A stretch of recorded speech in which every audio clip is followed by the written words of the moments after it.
অন্তর্বর্তীকালীন সরকার আমাদের মনে হচ্ছে পৃথিবীর সবথেকে দুর্বল সরকার।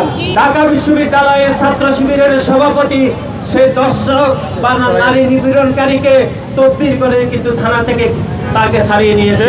দুই একজন সংগঠনের নেতারা যারা এখনো নারী নিপীড়নের পক্ষে তদবির করছে, তাদের বিষয়ে কিন্তু অন্তর্বর্তীকালীন সরকারের অত্যন্ত সতর্ক ব্যবস্থা গ্রহণ করা উচিত বলে আমরা মনে করছি। 2018 সালে নোয়াখালীর সুবর্ণচরে ধানের শীষের ভোট দেওয়ার কারণে আমার বোন ফারুলকে কিভাবে গণধর্ষণ করেছে আওয়ামী লীগের সন্ত্রাসীরা, এখনো পর্যন্ত নিশ্চিত হয়নি। আমরা ভুলে যাইনি সিলেটের এমসি কলেজে স্বামীকে বেঁধে রেখে ছাত্রলীগের সন্ত্রাসীরা কিভাবে আমার বোনকে গণধর্ষণ করেছে, সেটা কিন্তু এখনো পর্যন্ত বিচার নিশ্চিত করা যায়নি।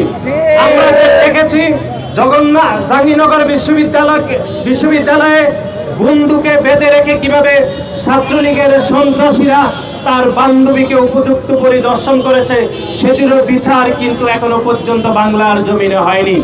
সুতরাং গত 15.5 বছর ধরে যে দর্শন অথবা নারীর প্রতি যে সহিংসতা অথবা আইন শৃঙ্খলার যে অবনতি হয়েছে, সেগুলো কিন্তু এই দেশের মানুষ কিন্তু খুব ভালোভাবে জানতে পারেনি। 5 আগস্ট ছাত্র জনতার গণ অভ্যুত্থান পরবর্তী সময়ে গণমাধ্যম স্বাধীনভাবে কাজ করছে। এখনো পর্যন্ত যে সকল ঘটনা ঘটছে সেগুলো আমরা জানতে পারছি বলে এখন আমাদের কাছে মনে হচ্ছে যে এখন ঘটনা কিন্তু বেশি ঘটছে, সেরকম কিন্তু ঘটনা নয়। সুতরাং এই অন্তর্বর্তীকালীন সরকার আমাদের মনে হচ্ছে পৃথিবীর সবথেকে দুর্বল সরকার। এই অন্তর্বর্তীকালীন সরকারকে এদেশের সকল মানুষ সমর্থন দেওয়ার পরেও তারা আইন শৃঙ্খলার যে পরিস্থিতি সেটি কিন্তু উন্নত করতে পারেনি। আপনারা দেখেছেন যে মাগুরাতে 8 বছরের শিশুকে কিভাবে উপযুক্ত পরিদর্শন করা হয়েছে, কিন্তু এই দেশের কিছু মানুষ নারীদের পোশাক নিয়ে বারবার কথা বলে আমরা দেখেছি। নারীদের পোশাকে যদি সমস্যা হতো তাহলে কিভাবে আমার 8 বছরের বোন গণধর্ষণের শিকার হয়, সেটি বাংলাদেশ জাতীয়তাবাদী ছাত্রদল প্রশ্ন রাখতে চাই।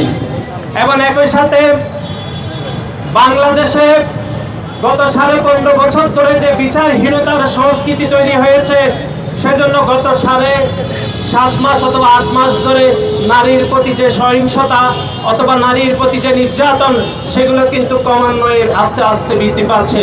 আপনারা দেখেছেন গতকাল নারীর প্রতি যে নির্যাতন, সহিংসতা এবং ধর্ষণের প্রতিবাদ করতে গিয়ে আমাদের নারায়ণগঞ্জের ছাত্রদলের নেতা অপূর্ব মানববন্ধন শেষে বাড়ি ফেরার পথে তাকে কিন্তু ছিনতাইকারীরা উপযুক্ত করে ছুরিকাঘাত করেছে, তার মৃত্যু নিশ্চিত করেছে। এখনো পর্যন্ত কোনো সন্ত্রাসীরা এখনো পর্যন্ত গ্রেপ্তার হয়নি। আমরা আজকের এই মানববন্ধন থেকে নারায়ণগঞ্জের অপূর্বের যে হত্যাকাণ্ড হয়েছে তার বিচার দাবি করছি।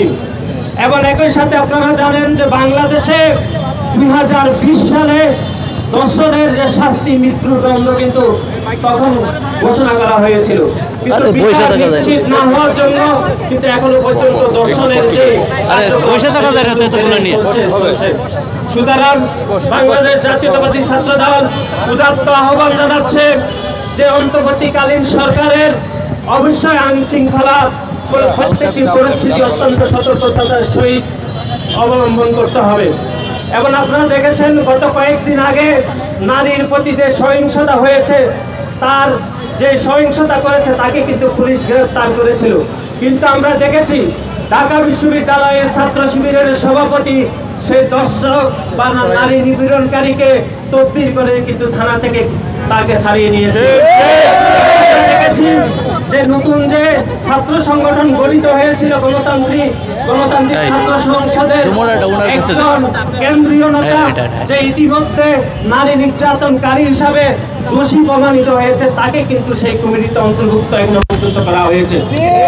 সার্বিকভাবে এই অন্তর্বর্তীকালীন সরকারের যে স্টেক হোল্ডার এবং যে 2-1 সংগঠনের নেতারা যারা এখনো নারী নিপীড়নের পক্ষে তদবির করছে, তাদের বিষয়ে কিন্তু অন্তর্বর্তীকালীন সরকারের অত্যন্ত সতর্ক ব্যবস্থা গ্রহণ করা উচিত বলে আমরা মনে করছি। পরিশেষে বাংলাদেশ জাতীয়তাবাদী ছাত্রদল উপস্থিত সবাইকে ধন্যবাদ জানাচ্ছি।